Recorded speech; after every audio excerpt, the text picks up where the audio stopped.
Si viste el video de ayer, ya sabes que nosotros estuvimos hablando de que cuando nosotros no tenemos el Espíritu Santo, debemos forzar para que las acciones espirituales puedan salir. Pero la intención hoy es poder brindar algunos recursos o mostrar cómo podemos nosotros tener el Espíritu Santo y qué debemos hacer para tener esa relación eficaz con Él. Si te gustaría ampliar un poquito más este tema, entonces te invito a que te quedes conmigo en Biblia a Fondo, donde normalmente hacemos tres cosas. Oramos, estudiamos, y tú sabes que lo siguiente, ¿verdad? Aplicamos la lectura a nuestras vidas. Así que vamos a hacer lo primero, la oración.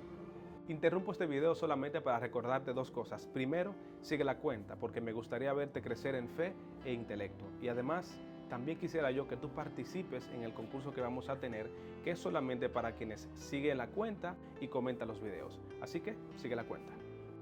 Padre, muchas gracias por esta oportunidad de consagrarnos a ti. Te suplicamos que nos ayudes a entender tu palabra y también aplicarla a nuestras vidas. Oramos en el nombre de Jesús. Amén. La lección que estamos considerando para hoy es titulada Luces en la oscuridad. Y cuando hablamos de luces en la oscuridad, pensamos en el llamado que Cristo nos hizo de que seamos luces a donde sea estemos. La pregunta básica que nosotros estamos considerando para responder y que normalmente en este estudio funge como la interrogante básica que nos ayuda a desarrollar completamente el estudio, la pregunta es: ¿cómo describe Pablo lo que debemos ser y hacer como hijos de Dios? Es decir, la pregunta es, si tú eres hijo de Dios, si tú eres hijo de la luz, entonces hay algunas cosas que deberás hacer. Hay una lectura de Elena que dice que las personas pueden tener sus nombres registrados en los libros de la iglesia, pero eso no los hace hijos de la luz. Pueden disfrutar de posiciones honorables y recibir alabanza de los hombres, pero eso no los transforma en hijos de la luz. Pero entonces, ¿qué es lo que transforma a una persona en hijo, hija de la luz? Al final de la lección yo te voy a responder esa pregunta, pero quiero intentar agregar algunos detalles que van a poner un poquito de matiz al contenido que estamos compartiendo. Lo primero es que nosotros debemos reconocer es que para nosotros ser hijos de la luz debemos iniciar siendo y no aparentando serlo. Los psicólogos dicen que si tú tienes una meta o quieres lograr alguna cosa, tú primero tienes que comenzar fingiendo serlo para de esta manera establecer el hábito. Pero en el mundo de la espiritualidad no funciona el fingimiento o el emular ser. Tienes que comenzar siendo de manera interior. Y lo que nosotros vamos a leer en el folleto nos indica que debemos estar limpios interiormente. ¿Qué significa eso? La expresión limpio es más bien estar sin culpa y también significa estar intachable. Y la misma idea de intachabilidad se encuentra en la historia de Job en el capítulo 1 y 2 del mismo libro que lleva su nombre, ¿no? Donde se describe a Job como alguien perfecto, justo, apartado del mal, y que incluso de la admiración que Satanás le tenía a Job, llegó a tentarlo, como para poder derribarlo del trono de fidelidad que mantenía en relación con Dios. Así que la fidelidad, la justicia, la intachabilidad es en sí ser limpio de manera interior, para que nosotros podamos mantener una relación eficaz con Dios y que nuestras acciones bondadosas de caridad puedan fluir de manera natural.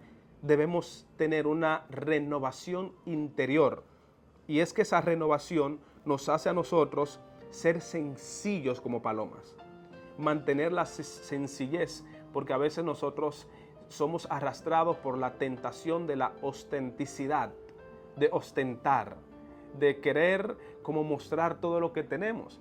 Pero lamentablemente aquí se nos está indicando que debemos ser sencillos, porque a veces, aunque nosotros estamos en el ambiente de la iglesia, estamos consagrados a Dios, pero hay algunas partes de nuestras vidas que todavía no han sido consagradas a Dios y permanecen mundanas.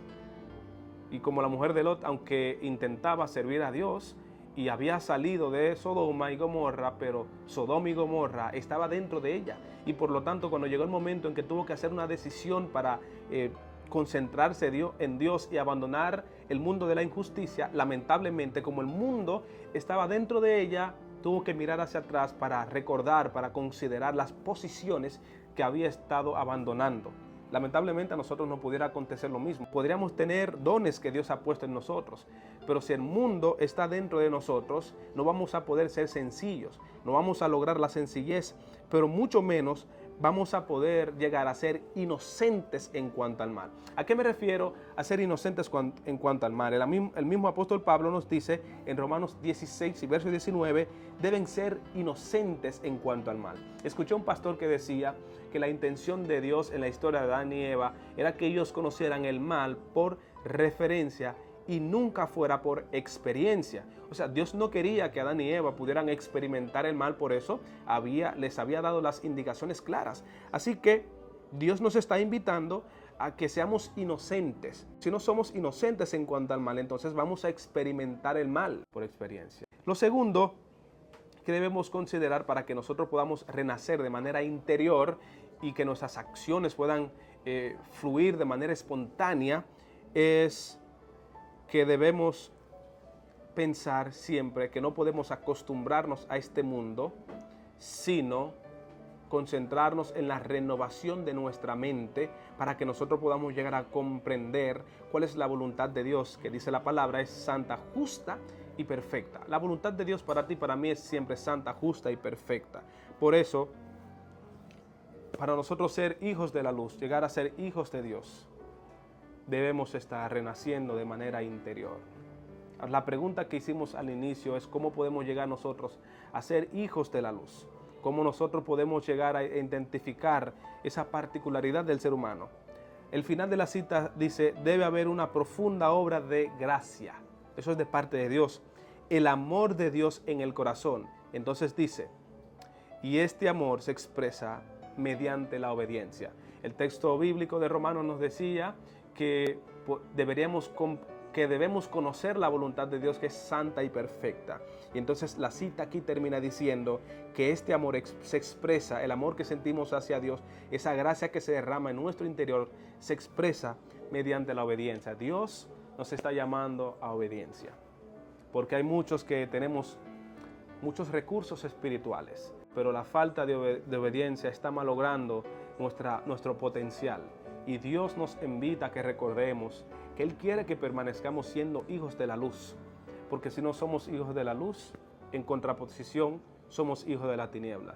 Y Dios no nos ha creado para ser hijos de la tiniebla, sino para que seamos hijos de salvación. Ojalá que tú y yo estemos haciendo los sacrificios espirituales necesarios para que cuando Cristo se presente en las nubes de los cielos, nosotros podamos estar listos y decir, he aquí, Él es nuestro Dios, lo hemos esperado y Él nos salvará. Nos gozaremos y nos alegraremos en su día de salvación. Vamos a tener esa palabra de oración porque en Biblia a Fondo comenzamos con oración, pero también terminamos con oración porque la oración sella la comprensión y la explicación. Así que vamos a orar. Padre, muchas gracias.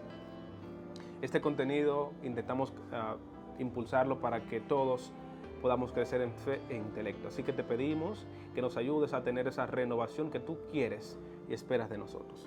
Oramos en el nombre de Jesús. Amén.